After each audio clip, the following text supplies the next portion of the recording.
thanks so much. I'm happy that everybody participated in bingo. Seems like we have some people who have already won. Save your sheets until the 4th session. I'm using drawing the bingo cards as an excuse to get you to do the survey, which ACM has again sent me many, many emails about. So next up, we've got Sam Westrick. He's a postdoc at CMU, and he's going to give a talk on how to thrive as a PhD student. So Sam, thanks so much for attending, and we're really looking forward to your talk. Great. I actually have got this one. You got this one. I'm good. All right, everybody can hear me, I hope. Yeah, so I'm Sam. So I finished my PhD about a year ago in August of 2022. And I gave this talk also about a year ago at ICFP, and people really thought it was helpful, so they asked me to come give it again. So I hope that the people here are new faces and you haven't seen this before. If you have seen it before, I hope you enjoy it again. This talk is a little bit of a reflection on my own PhD experience and some of the things that worked for me and some of the challenges that I think almost all of us face when we go into a PhD program. So I hope this is helpful. Let me just begin by saying there's really no right or wrong way to do things. I'm going to give you some ideas for things to try that will hopefully make your life happier and easier and healthier. But everybody is different, and you've got to find your own way. So I'm hoping at the very least this will give you a few ideas of things. If you don't know what challenges you might face, or if you don't know how to approach some challenges that you're dealing with, maybe some ideas for you to try, and you can see if it works out for you. But if I like to eat my corn this way and you like to eat your corn that way, that's totally fine, right? So do what works for you. I want to start by talking a little bit about the main transition that we go through when we go into a PhD program, which is this transition from undergrad mentality into a graduate school mentality, okay? And there's many aspects to this, okay? But the first thing I want to talk about is classes. So like your kind of approach to taking classes and more generally your approach to learning. And I think when you're in undergrad, the way that you learn is by learning as much as you can, as fast as you can, and the correct way to do that is to take a course. Okay, so we take lots of courses, we learn from experts, professors and similar, that can teach us the things we need to know, all right? But I think it's important to realize that the things that we're learning in undergrad are well established. It's decades old knowledge or even centuries old knowledge. It's like the way that it's taught is kind of been well practiced by academics over many, many years. So it's well packaged. You get it in a nice format, okay? It's digestible, it's bite-sized, right? As you get into a more graduate school kind of world, this becomes less and less true, okay? First, I'd like to say the kinds of things you're learning in a graduate program, maybe there isn't a class for these things anymore, right? Because part of the process of being a PhD student is becoming a leading expert in something that not many people know much about at all. So there's nobody that can teach you this stuff anymore. I mean, maybe your advisor can teach it to you, right? But your advisor is not going to create a course that has one student in it, which is you, right? But you get to meet one-on-one with your advisor, hopefully fairly regularly, and you get to learn from them, okay? And you also get to learn things together with your other PhD students that you're surrounded by in the community that you're in, right? So the first challenge is like figuring out when you're learning things, like first you have to think, okay, classes are not something which are even necessarily available for what I need to learn. So I need to figure out how to learn things on my own. But second, and this is a running theme of this talk, I'd like you to think about classes as an investment. I think what you'll find is that as you get a little bit older and as time goes on, something that becomes very important to keep track of is time and energy, and how much time and energy you put into something, okay? And classes do take time and energy, okay? So I encourage you to think about classes not as, okay, at least I'm speaking from my experience. As an undergrad, I was like, oh, I want to take every course. And I took way too many courses. And I think I got burnt out at some point, right? And then I got into grad school, and my advisor gave me a fantastic piece of advice where he said, stop taking courses. And he said, instead, think about research and think about one-on-one projects and these sorts of things. And so I ended up doing kind of a weird schedule in my PhD where I avoided taking courses as much as possible, and I kind of only did them when I had to according to the curriculum that was assigned to me for my PhD program. And I ended up finishing my course requirements like in my 5th year or something, which was very atypical, I think. But that actually worked really well for me. And I think what I realized was I was a little burnt out on taking classes, and I needed to transition into working on learning things in a different way. Okay? A big aspect of this transition is what I like to think about as a reward system. When you're taking courses, you have constant small rewards in the form of submitting an assignment and getting a grade back, right? I mean, maybe grades aren't good, and so that doesn't feel like a reward, right? But I think actually it is still a reward in the sense that you get the experience of finishing something on a regular basis. So you finish a homework assignment, you submit it. You finish a homework assignment, you submit it, right? This is not the experience of grad school anymore, okay? If you think about putting this on a calendar, like what's the undergrad experience? It's like, okay, maybe you work hard on Monday, but then like on Tuesday you like submit something and you can like kind of relax a little bit, okay? And then come Wednesday you work a little hard on some things, but then come Friday you like submit something and you can relax a little bit, right? And you get this daily scale, right? Or maybe weekly scale reward system where you get these clear moments kind of throughout the week and throughout the month where like you can finish things and you can take a step back and you can relax, right? And okay, so this continues for a little while. In grad school, if you're not careful, you might end up with this, okay? Where you're working on a problem and you're working on a problem and you're working on a problem and it goes on for months. And you're not done with it for months. And it doesn't feel like you've finished something for months, okay?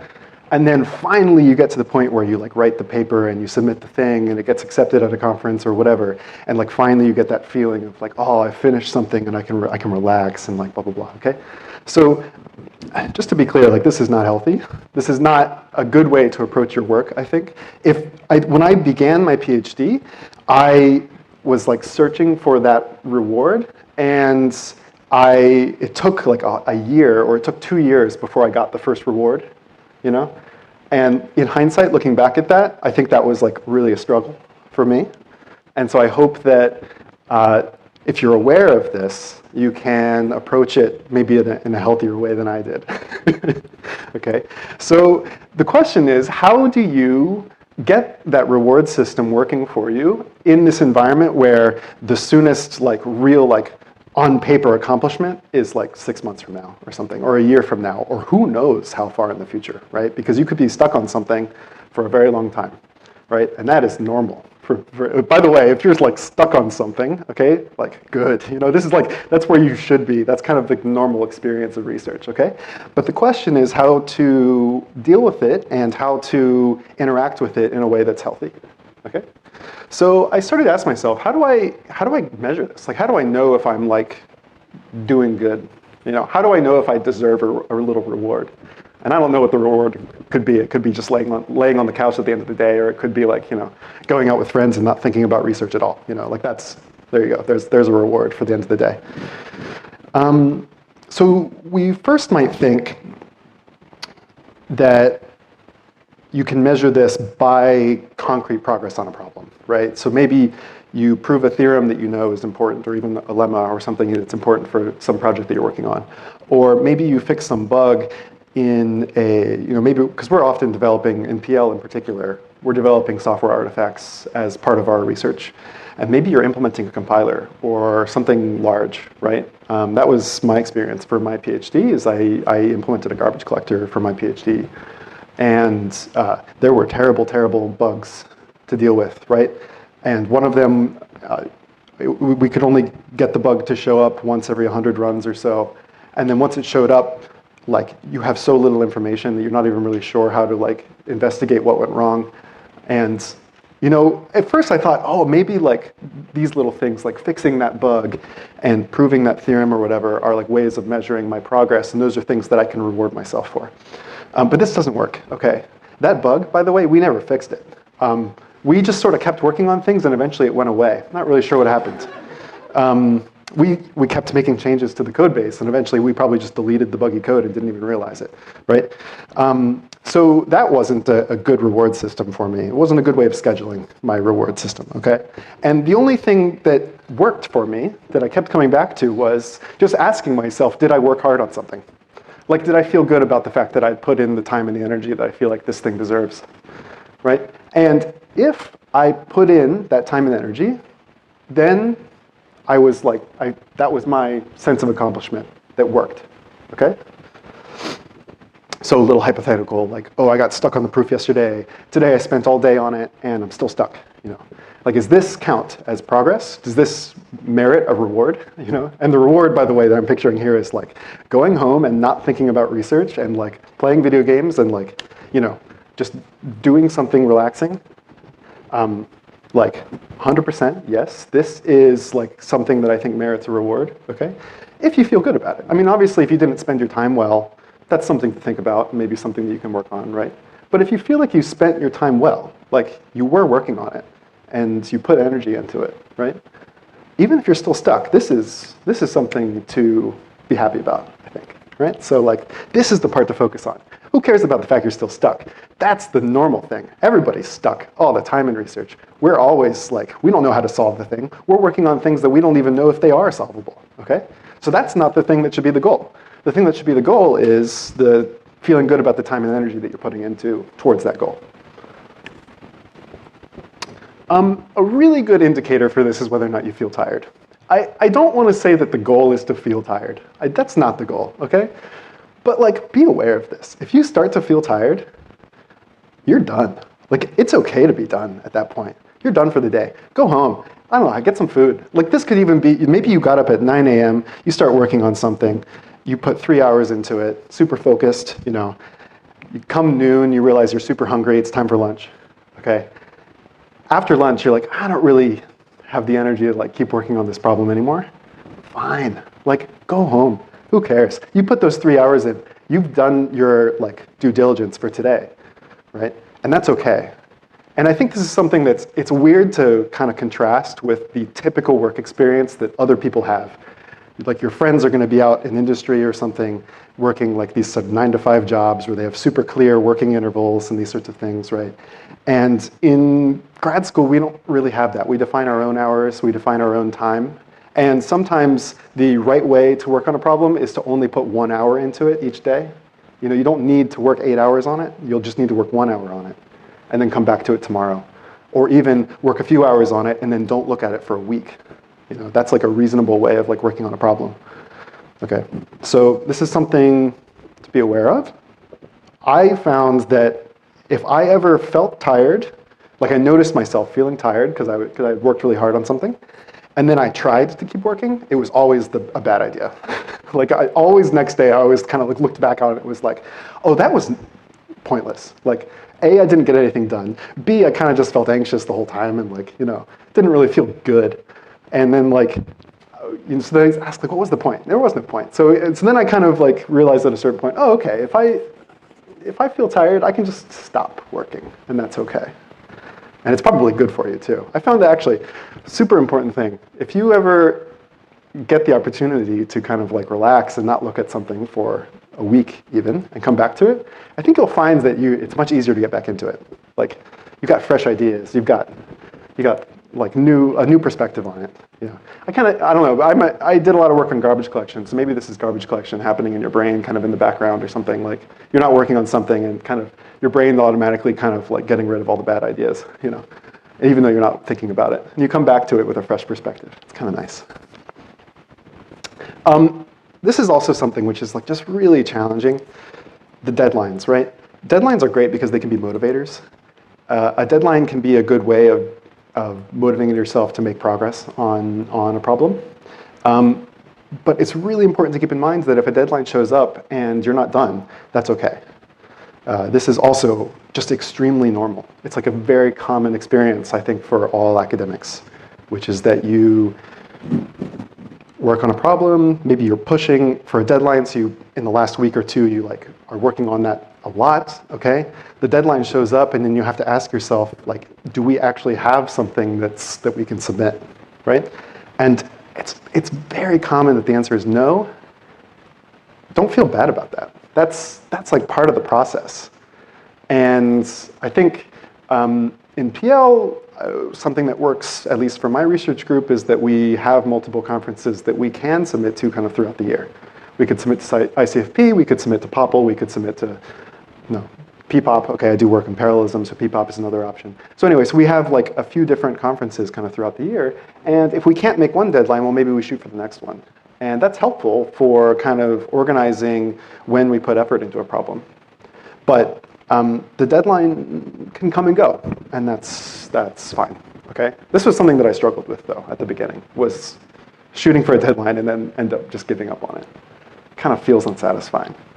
But after you do it like 5 times or 10 times, then it starts to kind of feel more like, oh, okay, this is just how things are. I alluded to this a little bit already, but like something that I really recommend thinking about is figuring out what your hours are in terms of the work that you're able to do. And this is going to change over time. It's not going to be fixed in stone, at least maybe not until we're all older. Then maybe it fixes in stone, right? But I found that throughout my PhD, this was something that was constantly changing. And I actually put in some effort to change this purposefully in order to make my schedule work better for me, okay? So for example, some people really work well 9 to 5. Some people do not work well 9 to 5. Some people get all of their work done after 11 p.m. and before, I don't know, 3 a.m. or something. That's honestly like totally fine if it works for you. I used to be a person that was an 11 p.m. to 2 a.m. kind of person in terms of when I did my research. And then I started realizing that that schedule wasn't aligning with my friends' schedules. And I realized that it was important for me, for my schedule to align with my friends' schedules so that I could spend time with them. And so I deliberately, I deliberately changed my schedule. I kind of forced myself to change into a more 9 to 5-ish schedule. And that ended up working out really well for me because then that just happens to align with the people that I wanted to spend time with. And I ended up appreciating that schedule, not because necessarily it was the right thing for me in terms of like when I wanted to do work, but because it was the right thing for me in terms of when I wanted to not do work. So think about that. I think there's kind of at a high level two kinds of work that you can be doing. I like to think about this in terms of focus and not focus. So it's like there's focus work, which is the thing that people typically associate with, say, like the flow state or something. If anybody's a flow state kind of person, like focus work is kind of flow state work. It's like you forget about the world and you like work on something and you kind of like, you can work on some complex proof for multiple hours back to back. Or you can get into the meat of like writing code and like kind of just forget about the world and these sorts of things. Like that kind of work, that's a very different kind of work from writing emails and going to meetings and I don't know, like this kind of stuff, right? What I found is that these are such different kinds of work that it was helpful for me to schedule them differently, kind of very broadly in the way that I schedule my days. And I think for me it looked kind of something like this, where there's a little bit of overlap. Generally focus work is much more narrow, constrained, short-lived. It's like maybe an hour a day or maybe 2 hours a day, okay? And then more generally, you're kind of doing other sorts of things, like you have other responsibilities that you need to get to. And that can even be things like chores around the house, you know, like whatever. It's just the other stuff in your life that kind of needs to get done. That's not relaxing, but it is stuff that needs to get done, you know. Responding to emails, who knows, okay? So in all of this, I recommend trying to broadly divvy up your time in terms of like these categories. At least this is what works for me. There's a third category that we're missing here. Okay, the question is outside of this time. Okay, I really think it's helpful to think about this as like part of your job description. Like your job description is I work hard on things and then I don't work, you know, and like on a daily basis. Like this is something that especially for the kind of like technical and very head kind of work that we do, it's very easy to accidentally take your work home with you. And even more so than that, like take it with you to places where it shouldn't be. Like I remember one of the times that I like had a light bulb moment on my research was when I was like walking to dinner, right? And then I was so frustrated because then I was like, oh shoot, now like at dinner I'm not going to be able to pay attention and like hang out with my friends because I just have this thing in my head that like is something that like I had to think about, right? And I really wanted to kind of reorganize my time so that this didn't happen as often, and kind of reorganize my time to encourage myself to not take my work with me to dinner with friends, and not take my work with me. You know, like my friends started to make fun of me, like all in good spirit, you know, and everything. I was laughing too. That I like sometimes I would just sort of disappear from like the conversation. Like I would just kind of be like I'd be somewhere else, and I realized at a certain point, oh, those are moments when I'm thinking about research when I shouldn't be. And I recommend being aware of that if you do that, and asking yourself, is this something that I want for my life? And if it's not, then you can kind of reorganize to make that work. So my daily schedule kind of looks something like this, where I do a little bit of work. I do a tiny amount of focus work where I'm like really like trying to make progress on something. I do a little bit of work in terms of like, making sure that my other responsibilities are in a good place. And then I make sure that I'm not doing work. And like not doing work was the thing that like really unlocked like a healthy experience, I think, for me in my PhD. Good. So when you are working, there's some questions you can ask yourself in order to kind of guide that process in a useful way. These questions, I think, were the most useful for me. When I'm working on something, there's this question of what kind of work is it? One very useful kind of work is what I would call personal enrichment. This is essentially like self-learning. It's like maybe you are reinventing the wheel on something, right? But that process is something which is helpful for you in order to learn something. That's the way that I found worked for me to learn things. I didn't like to work through a textbook and like kind of like blah, blah, blah, blah, blah. Instead, I would take the big picture idea and then I'd like put the textbook away and I would try to redrive it from scratch. And usually that involved like, I don't know, trying to code it up from scratch or like something like this, right? That kind of stuff is super useful, but it's very important to realize that it's not really research what you're doing. It's like self-learning, right? Like the kind of work that you're doing in that experience is something which is important. It's in service of like the research that we're trying to do, but it's not really research itself. Okay? So I'd recommend you do that kind of work, but be aware of the fact that that work serves a purpose, and like ask yourself what the purpose of that work is. Similarly, like just engineering work. Like I think all of us have probably some sort of artifact or something that we're developing as part of our research that we're working on, okay?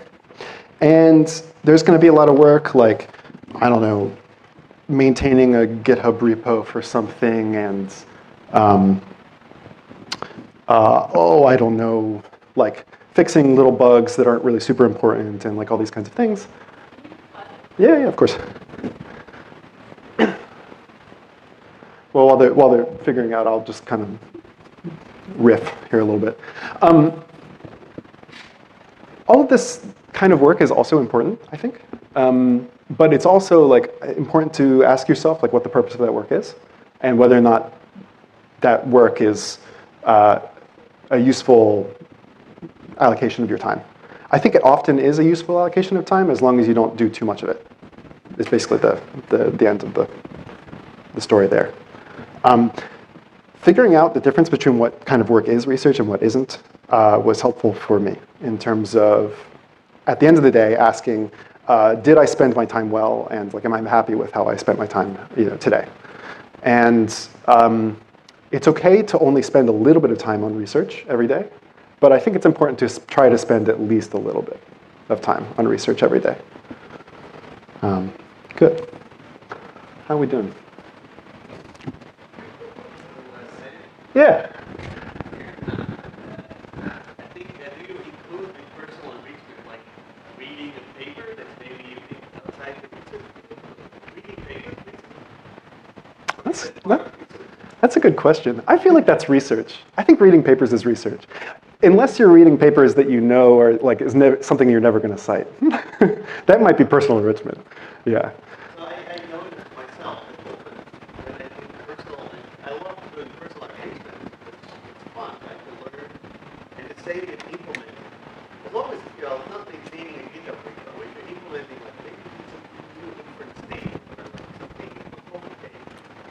often research stems from that.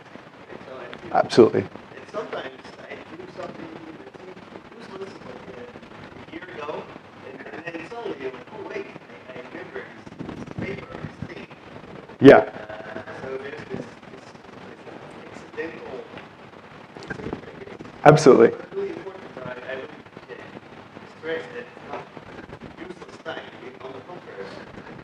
Yeah, and it's okay, and I had the same experience, all the time, of working on something that I think I was working on it just because it was fun or something, in hindsight, And then it actually turns into be something that I'm really glad I spent the time on because I actually do end up using it, but I couldn't have possibly known at the time that it was going to turn into something useful. Good, we got the thing back up. So that kind of maybe I'd call that personal enrichment, but then it actually leads to something important. So it's still super valuable. Yeah, I'm really glad that I spent the time reinventing the wheel many times throughout my PhD, because I actually understood the things a lot better after I reinvented the wheel, and I had my own wheel that I was very proud of. This is mine. I made it, and then being able to actually use that to kind of do real research later. I think it happens more often than not. Yeah.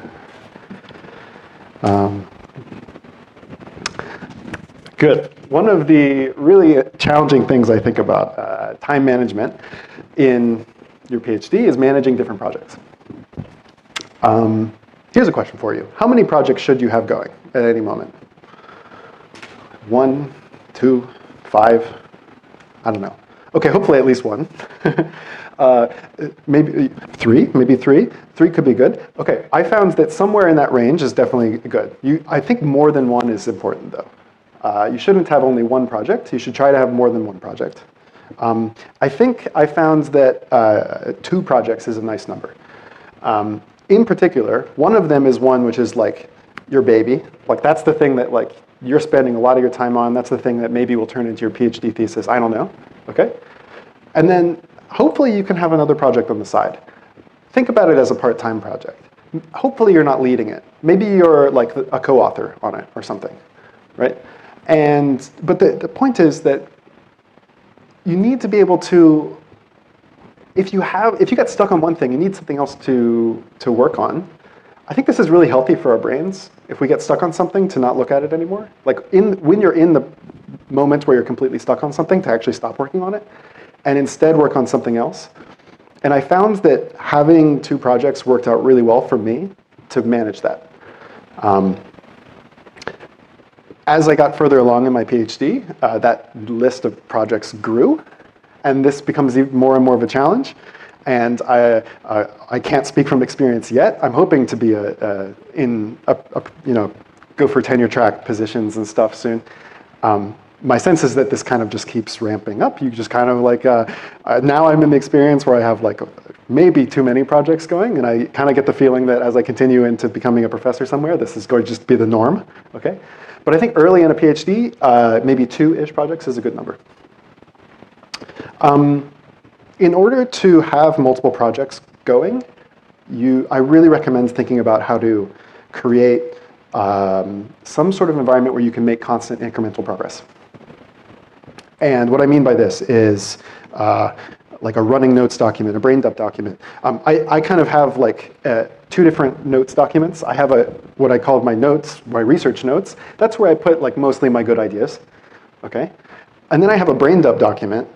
That's the thing where you're awake at 2 a.m. and you can't fall asleep, and you realize that you can't fall asleep because you're thinking about something, and you can't go to sleep until you stop thinking about that thing, but you're worried about stopping thinking about that thing because then you might lose the thing that you were thinking about. And so this is why I have a brain dump document. It's 2 a.m. I'm bleary-eyed, and I just open my brain dump and I just write words. I'm not thinking about it too much. I'm just sort of I'm just putting words on the page so that I can come back to it tomorrow, maybe. But the point is to be able to get it out of your head and onto the page, and then your head is clear, and then you can go to sleep or whatever. To be completely honest, I almost never look back at the brain dump document.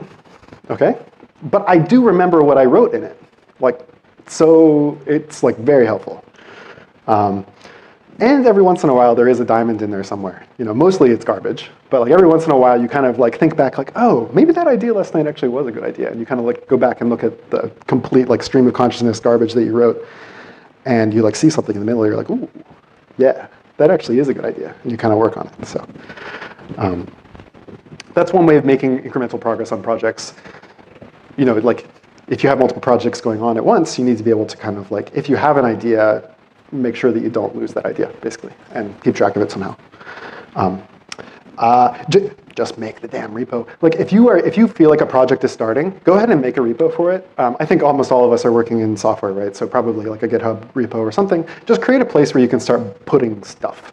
Okay? Because you might find that you like just suddenly one day like realize like, oh, there's a little piece of code that I want to write, and you just have to figure out like where to put it. Like where do you put it so it doesn't get lost? Like just make the repo. Just go ahead and do it. Give it a name. Who cares what the name is, right? Just a place where you can start putting things, and then you'll find that kind of slowly over time just develops into like a full-fledged project, and it might actually feel like magic. And I really like that process. I think it's a lot of fun.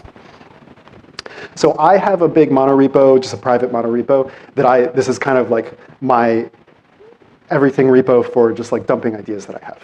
It's kind of like the brain dump document in a way, but it's a little bit more polished because it's actually like a repo and there's like software in there and stuff. I kind of just organize it by year, and so I have like a 23 directory now, and anytime I have something that I just want to write somewhere, I run in there, I drop it in, I commit it, and then I walk away. Super helpful. And a lot of these things actually are like side projects that I've never come back to, but I'm really glad that I spent the time on them. Kind of like what Dan was saying in terms of personal enrichment and reinventing the wheel. There's a lot of reinvented wheels in this repo. And then with my research lab, we have a big monorepo for like paper drafts. And this was also super helpful because they're all in one place. And you can dive in there and copy in like the LaTeX sources that you need, and like just start typing some words on a page and give it the worst title that you can possibly imagine. But hey, just give it a title so you remember what the heck it is. And just start putting words down. And then I think what you might find is that one day you realize like, oh, I kind of do know how to prove that lemma, or I do know how to like make that thing work. And you have a place to put that. You have a place to put that result. Ready to go. This is going to be super chaotic and like messy, and like all of this is super chaotic and messy. You gotta embrace the chaos. It's like the chaos of it is the kind of the fun of it. Like there's so many things going on. There's a million different repositories and folders and files going on and everything. And when I started out, I was like trying to organize everything super carefully, and it didn't work like at all. I don't know, if you can organize it, like kudos to you. Like that's an amazing skill to have. I figured out at some point I wasn't able to organize it, and I had to get rid of that hope of organizing it. I just had to get to a place where things are where they are, and I have a place to put things, but that's pretty much it. And sometimes the place to put things is just the brain dump, but I got to put it somewhere. Okay. One of the things I want to briefly mention is like one of my own experiences with some mental health stuff that I think possibly might be relevant for other people here as well. I come from a family of perfectionists. It's a thing that we struggle with daily. And it's something that took me a while to realize was something that I had to learn how to manage for myself. I think this is a common feature in academia. Many of you might think of yourselves also as perfectionists. Little story. Middle of my PhD, we're working on a project. The deadline is coming up. The deadline is I don't know, a couple weeks away. I have a weekly meeting with my advisor. I show up to the weekly meeting with my advisor, and I'm super anxious and flustered, and like everything is wrong, and and so I come in and I'm like, oh, we're doing it all wrong. We can't submit this paper. Like our methodology is all screwed up. Like blah blah blah blah blah. Like all this stuff. Okay. My advisor was like, hold up, like sit down. He's like, what's going on? What's the problem? And so I started listing off all these things, all these like fears that I had. That was like, oh, I'm worried that if we write it this way, that people aren't going to like it because we did it differently than the way that other people are doing it. And like blah blah blah blah blah. There was like all these things that was like things I was worried about. And he was like, okay, I can see what the problem is. He's like, the only solution is we did it the way we did it. Like, that was the words that he used, which is so helpful. He's like, we did it the way we did it, and that's what we did. And there you go, and that's how you write the paper. You write the paper is literally like, this is what we did. And it doesn't need to be like, oh, take everything with a grain of salt because we're not blah, blah, blah. Like, no, you just be honest. You like just write on the page the thing that you did. You write, in my case, I was worried about our particular experimental methodology for this paper that we were doing, okay. So he said, just write what your methodology was, and then we hope that the peer review will serve its purpose and will give us feedback on it. And like, boom, there you go, problem solved. So like all these fears I had about creating something that I was proud of as a perfectionist, I think my advisor helped me in that moment kind of say like, okay, look, it's unreasonable to expect this thing to be perfect, especially on like a first submission. And we need to just be able to live with that, right? So some reflection on perfectionism.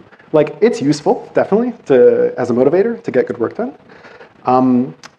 I think it can be really rewarding, and this is one of the reasons why, if any of you are perfectionists, you probably know that we like to hold on to it.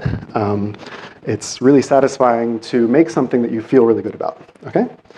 But also, it can be really unhealthy in a sense of imposing unrealistic expectations on yourself. And I think it can even be toxic in the sense of imposing unrealistic expectations on others. So if this is something that you struggle with, I'd recommend just thinking about that a little bit. I think this mindset of we did what we did and that's what we did, you know, like we did it the way we did it and that's okay, was really helpful for me, especially when writing papers and presenting the work that we had done. I have this little thing now, if I'm reviewing a paper or even I'm editing my own paper and I see a typo, I kind of get a warm fuzzy feeling from it now. In the case of reading somebody else's work and seeing a typo, that warm fuzzy feeling comes from like reminiscing on my own experience of kind of overcoming this perfectionism. And I see people's typos and I'm like proud of them. I'm like, yes, like I'm so proud that you're in a place where you can make a typo and it's okay. And I want to live in a world where we can all make typos and it's okay. And like, because I would get to the point where I was like rereading the same paragraph over and over and over again to edit my work in order to make sure that it was perfect and like no typos in there and like all the grammar is correct, all the punctuation is very precise or whatever. But it's just it's not really sustainable. It's like not really something that you can actually do for real for all of the work that you're doing. It's like impossible to always make it perfect. And so when I see somebody else making typos, I'm like, it gives me a little warm fuzzy feeling and it encourages me to make more typos in my own work. Not too much. Yeah, I mean, if it becomes a problem, you know, like if your work is like unreadable, that's different. I think the thing here was like the work was already 100% and I was trying to make it 150%, you know? And like, oh, it's too much, you know? And 100% can mean like, there's a few typos in there. And like, that's fine. That's totally okay. Cool. Just the last few little things before we're done here. Just some tips, I think, that were super helpful for me in my PhD. One of them was, at first I struggled with not knowing how to prepare for like answering questions about my work. You know, I'm going to get up on stage and I'm going to give a talk, and then people are going to ask me questions about my work, and I was like really scared about like, oh, what if I don't know how to answer the questions, okay? It can be helpful to practice some responses that you might give, and I'm going to give you a few here. What's great about these responses is that they work for everybody. Okay? And there's nothing dishonest about them either. Actually, the whole point of them is to be as honest as possible. So I'd really recommend, by the way, like actually for real practicing these, if you're somebody who struggles with speaking in front of people and you get anxious and that sort of thing, like actually sit down and practice like saying these out loud, because I think it's really helpful. A very common situation, especially early in your PhD, is that somebody asks you a question and you don't know how to answer it because you're new to this. I don't know. How long have you been working on this? So there's somebody asking you a question who's been working on this for 40 years and you've been working on it for 6 months, right? And like, what's the correct answer in that question? It's probably like, I don't know, sorry, you know, right? But like, concretely what you can say is like, I'm not familiar with Like the thing that you're asking, I'm not sure how to answer it, but I'd love to know more, and like, so send me an email or something, or like maybe we can talk afterwards. Or maybe another kind of like honest experience is you actually have thought about the thing that they're asking you about, but you like got stuck on it, right? Just tell them, like that's a great way to answer a question. You can say, actually, I have thought about that. I got kind of stuck on this part of it, and that's where I am, or whatever. But anyway, just answering honestly is a great way of answering a question. You don't have to know everything. Being able to just kind of stand up on stage and saying like, I don't know everything is really empowering, actually. It's very, very, very empowering. I recommend it. Just a last one thing before we leave today. A writing tip. When you're writing a paper, I'd encourage you to think about the fact that there's many different people who are going to read your paper, and the purpose of the paper is not single. There's not a singular purpose to it. The purpose is manifold, and like one type of reader might be somebody who kind of just like quickly skims over it and then like puts it away and doesn't look at it again, and that's fine. That's a very reasonable way of interacting with a research paper. Another possibility is somebody that reads just your introduction, maybe they just read your conclusion, and then they're done. They never look at it again. That's like also a very reasonable way to interact with a research paper. Or maybe there's somebody who kind of like jumps all over the place, and this is probably like what a reviewer does when they're reviewing your paper, by the way. They like look at your results a little bit, and then they go back and look at your intro a little bit, and then they look at the conclusion, and they go back to the intro a little bit, and they kind of jump around. So, and another possibility is somebody who just reads it straight through from front to end, but that almost never happens, okay? And I think it's important to realize actually that almost never happens. In terms of writing a good paper, don't expect it to be read linearly. Expect it to be read in tiny little chunks jumping around all over the place. The goal is to figure out how to give every reader a little bit of something to keep them interested. And that's a fun challenge, and I encourage you to think about that challenge when you're writing your papers, because I think solving that challenge is like actually kind of fun when writing a paper, and it can help you like give you like an extra goal to think about. Like sometimes it just feels like you're writing in a vacuum. You're like, I just need to put words on the page, but I'm not sure what purpose these words have, right?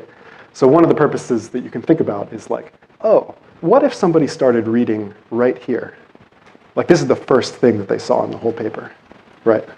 Like, what would they want to see? Like right here. And that was a kind of once I started approaching writing that way, I think it started to become a lot more fun. So anyway, that's all. I hope this is helpful for everybody. I'm happy to take questions.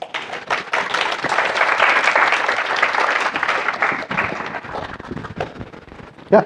So I have a question. Do we want to use the microphone? Yes, I can pass around the mic. Yeah. Oh, I think we had Chris right here. I think we Right, had Chris. I'll get to you in a second. So I have a question.